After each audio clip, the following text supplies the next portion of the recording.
C'est la suite et la dernière partie des Sartois du Web et la seconde partie de la table ronde sur entrepreneurs à 20 ans avec toujours mes super intervenants. Est-ce que ça va toujours, vous quatre? Très bien, on refait un peu le monde, on parle entrepreneuriat quand on entreprend à 20 ans, à moins ou un petit peu plus. On a parlé un peu des succès, du déclic et on va parler un peu des galères parce que quand on est entrepreneur aussi, les galères, comment se sortir d'une telle situation, ça existe.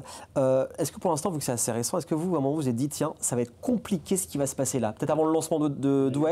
Moi, là, comme ça, on a eu deux galères sur les deux projets différents. C'est le premier Duel, c'est le moment où on doit finir en fait au dernier moment l'application. Vous aviez annoncé en fait les dates, c'est ça? En fait, on a annoncé les dates et il faut sortir. On avait fait un timing qui normalement passait. Et en fait, on a eu plein de merde d'un coup sur le développement, sur beaucoup de choses. Et ça a fini un peu à l'arrache. Voilà, c'est ça. Donc, on a réussi quand même à terminer au final le matin même, je crois.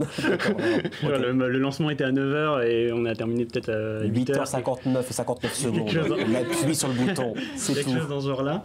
Et je pense qu'après, la deuxième galère là, qui me vient en tête, c'est sur Pixel. En fait, on avait deux personnes qu'on avait voulu interviewer, qu'on voulait avoir dans le podcast en fait. Qui sont venus d'Angers. Qui venaient d'Angers, on voulait vraiment voir. Donc c'était un prof et son associé qui ouvrait une agence d'intelligence artificielle en gros. Et on voulait vraiment les avoir parce que on avait un bon feeling avec eux, etc. Et puis en plus ils venaient de loin pour nous, donc voilà. On voulait que ça se passe bien. Et en fait on a eu plein de, vraiment c'est le seul épisode, on a eu plein de galères micro. Parce que alors c'est un podcast qui est filmé mais aussi sur Spotify. Ouais, c'était en direct sur Twitch? Non, c'est pas en direct, c'est de l'enregistré. En fait par exemple on a commencé à tourner 30 minutes et en fait on s'est rendu compte que les micros avaient plus de batterie alors qu'on les avait mis à charger. Oh là là. Ah ouais. Et en fait on a eu un enchaînement genre pendant 15 secondes où on se rend compte des micros. Après, on a un des stabilisateurs qui s'éteint. Et donc, du coup, la caméra qui tourne et qui se met droit. Okay. et le rush OBS qui crache. Donc, vraiment, en 15 secondes, l'enchaînement comme ça. Donc, on répète, les micros, le stabilisateur, le logiciel pour faire la vidéo. Voilà, c'est ça. Tout d'un coup, tout ne marche plus. Vraiment sur un laps de 15 secondes. Mais quoi. Le problème de la technologie, quand ça va pas, ça veut pas. Donc au final, on a réussi à se débrouiller, on a fait en sorte de partager un seul micro. Après, dès qu'on avait de la batterie sur les micros qui restaient, on les a remis. Puis les invités ont été grave compréhensifs. Voilà, mais c'est vraiment le seul épisode où ça arrivait. Et bon, ça arrive. Ça peut arriver, ça peut pas être tout le temps nickel chrome. Mélie, est-ce qu'à un moment, tu as eu une grosse galère, tu te dis tiens, là, ça va être compliqué de s'en sortir. Et comment tu as fait pour t'en sortir? Moi, je pense que j'en ai eu énormément parce qu'il y a eu des problèmes de recrutement, des litiges clients, des négociations. J'ai eu un problème avec ma banque, j'étais mal assurée, que des choses comme ça. Et je pense que vraiment, l'effet cumulé des galères, il y en a eu beaucoup plus que des réussites déjà. Et c'est ce qu'on montre jamais parce que tu es dans la galère et dès que tu trouves ta solution, en fait, tu es déjà reparti sur autre chose. Et tu l'as montré sur Instagram, cette galère. Tu t'as montré aussi. J'en ai eu plein et principalement, j'en ai une en 2023. En fait, ce qui se passe, c'est que ça fait 2 ans que j'entreprends, 1 an et demi, 2 ans. Je gagne beaucoup d'argent très facilement. Facilement, je travaille. Oui, mais ça ne retombe pas comme ça, c'est du travail. C'est une grosse somme par rapport à ce que j'avais avant. Avant, je gagnais, 600 € d'alternance. Je tape facilement les 5-10 000 € par mois seule. Donc, t'es bien. Et ce qui se passe, c'est que très vite, je réinvestis beaucoup d'argent. Je fais pas gaffe, je recrute beaucoup. Donc, on est 7 dans l'équipe à ce moment-là. Et en fait, j'investis tout dans une agence marketing parce que j'ai pas confiance en moi dans la vente, dans la com et tout. Je me dis, eux, ils vont savoir faire. Et donc, je mets tous tes billets dans le même panier. Voilà. Et j'ai investi en perso. Donc pas forcément que avec ma trésorerie et tous les trucs de TVA, bilan, on connaît pas au départ. Oui.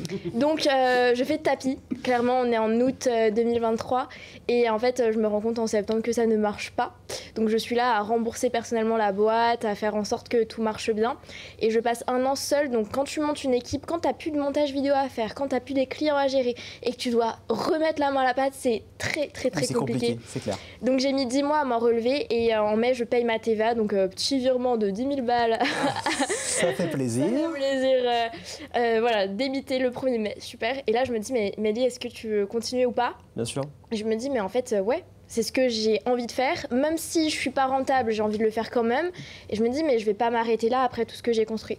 Et donc je remonte une équipe. Aujourd'hui, on est 12 et maintenant j'ai moins de galères financières, on va dire, à ce sujet-là. Et je prends plus confiance en moi sur ma capacité à vendre ou pas, à accompagner nos clients. D'être entouré, c'est important de le dire parce que quand on est entrepreneur, on peut croire qu'on fait tout seul. Mais en fait, c'est de bien s'entourer. Et ça, au début, on ne le comprend pas quand on commence.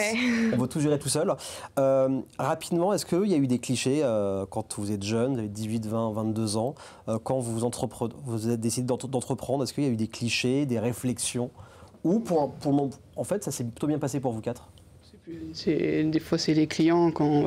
Pas pour moi, quand je vais chez les clients, oui, bah, vous direz à votre patron. C'est moi. C'est moi le patron. C'est lui le patron, c'est Jérémy. Maintenant, c'est moi. Du coup, des fois, ils sont là, ah bon, mais vous êtes jeune. Ouais, mais bon, c'est comme ça, il faut bien se lancer. C'est ça. Non, c'est bien, il faut avoir de la répartie. Vous, les gars, ça... Pas de problème pour le moment, non, mais après, on n'a pas encore non plus été dans des cas où on a eu de la relation client à gérer. J'ai une activité de freelance à côté, donc j'ai un peu de relation client à gérer. J'ai jamais eu de problème par rapport à l'âge, etc. Mais c'est déjà arrivé que parfois, il y a des personnes qui sont un peu en mode, c'est un peu tôt, peut-être, de se lancer maintenant, etc. Mais en fait, au final, si c'est ce que tu as envie de faire, voilà, fais-le. Et au pire, si ça marche pas, tu auras tenté. Et si ça marche, tu as gagné quelque chose et c'est tant mieux, quoi. Il y a un mot qui ressort souvent, c'est le mot oser quand on veut entreprendre. Que beaucoup d'entrepreneurs, conférencières ressortent, c'est le mot oser. Mélie, est-ce que toi, tu as commencé encore très tôt? Est-ce que toi, tu as eu des réflexions, il y a eu des clichés quand tu t'es dit, tiens, j'ai ma société ou je me suis lancée en tant qu'entrepreneuse? Est-ce que tu t'es dit... En fait, j'ai pas eu trop de clichés parce que j'ai écrit un livre, donc les gens, déjà, ils te respectent. Ouais, c'est ça. Donc là, j'ai pas eu trop de problèmes. Je pense que le plus gros cliché, c'est t'es une fille, t'entreprends. Et à chaque fois, j'étais dans des milieux d'hommes, clairement. Et c'est là que à chaque fois, faut faire un peu plus sa place. Mais je trouve que c'est sympa aussi parce que t'es une fille, donc du coup, tu peux avoir facilement des liaisons avec des hommes. Enfin, tu peux leur faire un peu de charme, tu vois. Donc du coup, en fait, sa place. Voilà, tu fais ta place différemment. Donc moi, je voyais plus ça comme une force. Et après, j'ai pas eu de problème plus en termes de compétences, etc. Les gens ont vu que dès que t'es pro, dès que t'as l'expérience, dès que tu prouves aux gens, en fait, les gens vont pas forcément remettre ça en question, mis à part évidemment des haters comme d'habitude. Enfin voilà. Souvent des gens qui ne veulent pas le faire, qui ne veulent pas le prendre de risque de faire ça, les haters. Oui, c'est ça. Donc des gens qui seraient jaloux, mais en soi, non. Il n'y a pas eu de problème. Non, ça va. Jérémy, toi, on a dit tout à l'heure que c'était on a parlé de l'âge. Quel conseil tu donnerais aux personnes aujourd'hui, aux jeunes ou même aux moins jeunes qui nous regardent, pour se lancer, que ce soit de façon à temps partiel, en complément ou même à temps plein?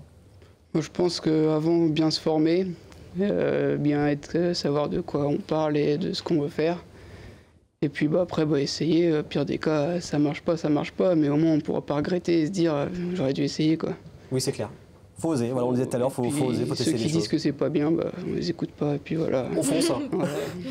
Jérémy, où est-ce qu'on peut te trouver sur Internet pour te contacter s'il y a des choses à faire en menuiserie? Vous pouvez me contacter via l'adresse Gmail atelier.jd72@gmail.com. D'accord. On a Instagram atelier JD et Facebook atelier JD, LinkedIn, moi c'est Jérémy Bonnet. Voilà, de toute façon, tout est affiché à l'écran et même sur le replay de la chaîne YouTube d'LMTV Sarthe. Du coup, vous deux, un conseil, et après on parle un peu de ce qui se passera pour vous pas après. Un conseil à donner aux personnes qui nous écoutent, qui nous regardent? Plus bien s'entourer, pas exactement mieux s'entourer, mais n'hésite pas à ne pas hésiter à rencontrer des personnes qui vont te donner des conseils. Tu les prends pas, au pire tu testes et tu verras bien ce que ça donne. Et après... si ça marche, tu bosses avec ce mec, et si ça marche pas, tu zappes et on verra plus tard. Kevin, même conseil, s'entourer. Peut-être revenir sur le truc qu'on a dit tout à l'heure, c'est vraiment oser, quoi. Surtout jeunes, parce qu'en fait c'est souvent là où on a entre guillemets le moins à perdre. Oui, c'est plus d'imagination entre guillemets. Ouais, c'est ça aussi. Il y a pas par exemple le contexte, de se lancer à 35 ans quand t'as un enfant, t'es installé, etc. Le risque il est pas pareil parce que t'as une famille à assumer, on va dire. C'est ça. Quand on se lance à 18, 17, 20, voilà, on est encore en études, on a aussi beaucoup plus de temps, même si parfois on est en alternance, etc. Dire qu'on n'a pas assez de temps pour entreprendre, je pense que c'est faux. On a tous du temps à pouvoir mettre dedans, c'est juste qu'il faut vouloir le mettre aussi dedans, quoi. Donc il faut juste oser. Il faut essayer, il faut tenter, il faut oser. Mélie, un conseil? Pareil, je dirais, c'est vraiment le passage à l'action. On le répète tout le temps, mais une personne qui a une idée, mais qui ne développe pas une compétence, mais qui ne va pas chercher à parler de son projet autour d'elle, etc., ou même de trouver des gens qui pourraient l'aider, en fait, elle va être bloquée juste par son inaction. Et je pense que la chose qui m'a le plus aidée, moi, c'est de vraiment y aller un peu au culot, clairement. C'est de tester, de voir si ça marchait ou pas. J'ai lancé mes premiers accompagnements. Je savais que moi, je savais écrire un livre, mais est-ce que les gens allaient le faire? Je ne savais pas. Oui, c'est clair. Et pourtant, je leur vendais des prestations et ça a marché. Donc, il y a un moment, il faut se lancer et il n'y a que comme ça que tu verras si ça marche ou pas. Totalement. Il faut essayer, voilà. Ouais. Tester, ne pas avoir de regrets, ça c'est le plus important. Je rappelle, donc tu as sorti 2 livres, La confiance fait tout. Ouais. C'était la première interview de toi quand on s'est rencontrés il y a quelques années.